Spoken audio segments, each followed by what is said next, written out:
on the news of the day.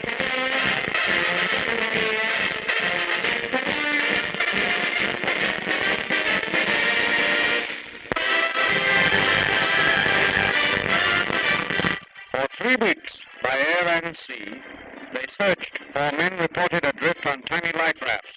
Now out of Pacific skies comes the radio flash to an America which had almost given up hope. Wickham back on 6 of his men rescued by a Navy flying boat. These are the first films of their arrival at a Navy base hospital, photographed by a Marine Corps cameraman. Gay Eddie Rickenbacker shows the strain of his ordeal by sun and sea, the second time in 2 years that he's cheated death. The famous ace of World War I lived with his comrades through an epic of fortitude, winning out over exposure, hunger, thirst, and the relentless Pacific.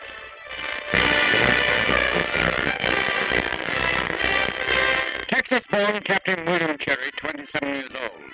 The former airline pilot, first rescued is weary but still smiles. Lieutenant Jim Whitaker, a Californian. They called him Iron Man. After 22 days adrift, he had strength to row. A comfy cot will look good to them all.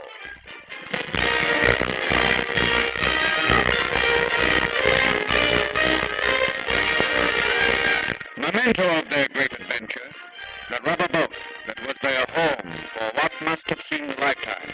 On its sides, they inscribed the crude log of their ordeal. Well, it's all over now, and Eddie will trade you the whole Pacific for 1 glass of plain water without salt. Thank you.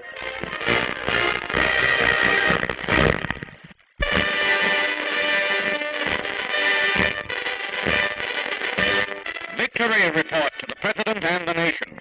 Edward R. Stettinius, Jr., Lend-Lease Administrator, makes public some amazing facts about America's tremendous program of aid to the United Nations. This is a United Nations war. We can win it only by combining our resources with those of our allies. The value of Lend-Lease aid to date is $7.5 billion. Our shipments of planes and guns and industrial materials and food have grown from small beginnings to the great quantities which are now approaching $1 billion a month. In the Soviet Union, most of the fighting has been done with Soviet equipment, but our aid has been important.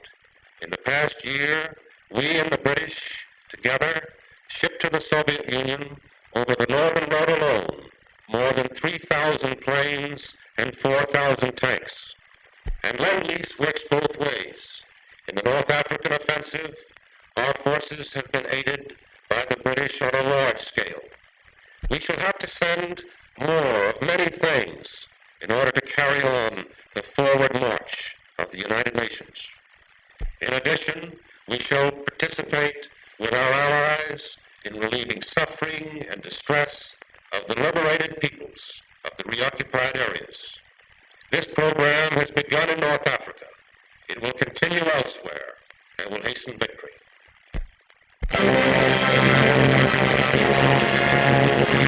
Just such a transport as this was the first American troop ship sunk in the South Pacific in a year of war. The President Coolidge, steaming into harbor with 4,000 troops aboard, ran the mine, found it, and sank. Below, the drama of rescue in these official Navy films. Rescue boats tossing on an oil-streaked sea, filled with Americans to be proud of. When the mine hit, they were ordered back to their quarters to speed rescue work. Taken off by units, as Navy lifeboats arrived, they waited their turns without panic, singing even as they faced death. This is the happy ending. Of 4,000, only 4 were lost, thanks to their magnificent courage.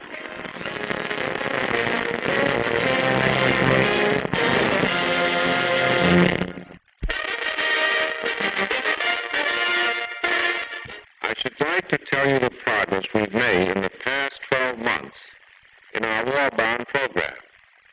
A year ago, we had only 700,000 workers investing only 4% of their earnings every payday. Today, more than 24 million workers are setting aside an average of 8.5% of their pay, so our soldiers and sailors and flyers can have the weapons they need.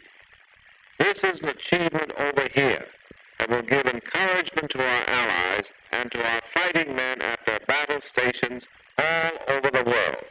Let's keep it up.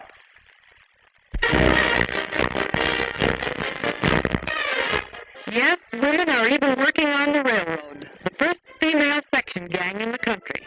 For Mike, the foreman, it's a dream come true. He not only gives the orders, but he has the last word.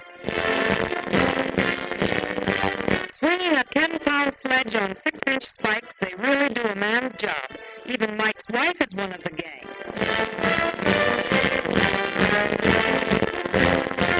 For 8 hours a day, they push. But what does Mike do? Oh, he's head man, king of all he surveys. Sisters, this is war.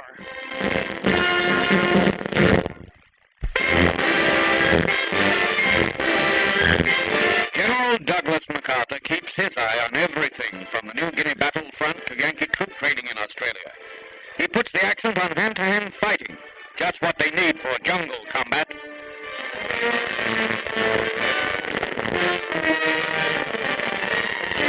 The infantry still carries the burden of attack in the bush country, where the Nips fight a sort of semi-guerrilla warfare.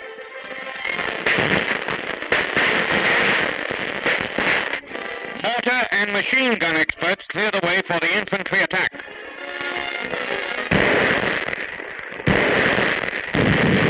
Forward is the command every MacArthur man must learn, as the Japs have found out in New Guinea.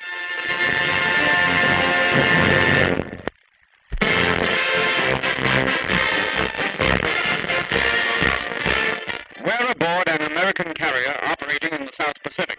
Alongside comes a destroyer to transfer welcome passengers. The crew of a torpedo bomber rescued after a forced landing at sea. Ensign Pilot Rodenberg is first into the breeches buoy for the trip across, saved because of a life raft that was made perhaps from the very rubber you're doing without. Well worth the sacrifice. The Navy has scores of such rescues to its credit.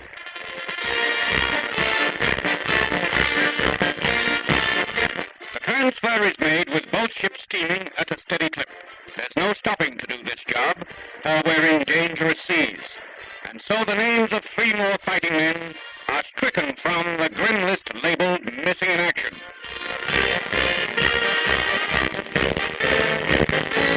Time out from war for a bit of sport, and who said sailors can't swim? Anti-submarine nets keep out the sharks, and you'd think the boys didn't have a care in the world.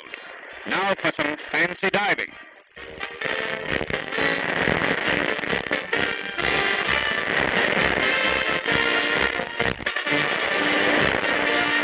Finding the anchor chain, well, you don't have to worry about the morale of our Yanks.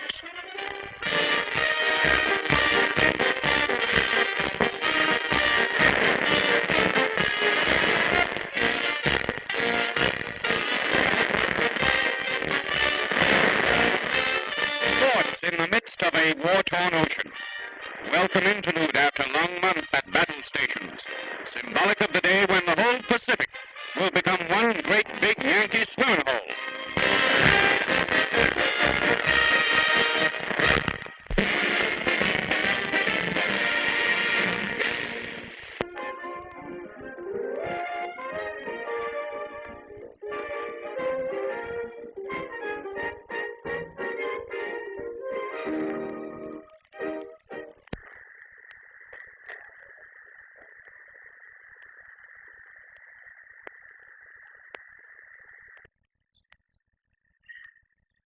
Lemons are doubly important now because fighting men and war workers need an extra lot of vitamin C. That builds up resistance to colds and illnesses. And the lemons are very rich in vitamin C, as you know. I read in the paper yesterday that most of our war workers are not getting enough vitamin C in their diet. Well, here's the cure for that. Santa Barbara County has been growing lemons for 75 years, and a great deal of the money from our lemon crop now is going right into war savings stamps and bonds. You help put the squeeze on Hitler and Hirohito when you buy war savings stamps and bonds.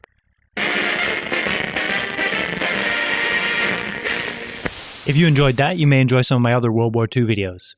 I have 3 World War II playlists, one of general videos, one with newsreel footage, and another concentrating on the efforts of women during World War II. Check out my channel for other interesting videos on a variety of topics, and subscribe because we'll be adding lots of new video, including new World War II footage.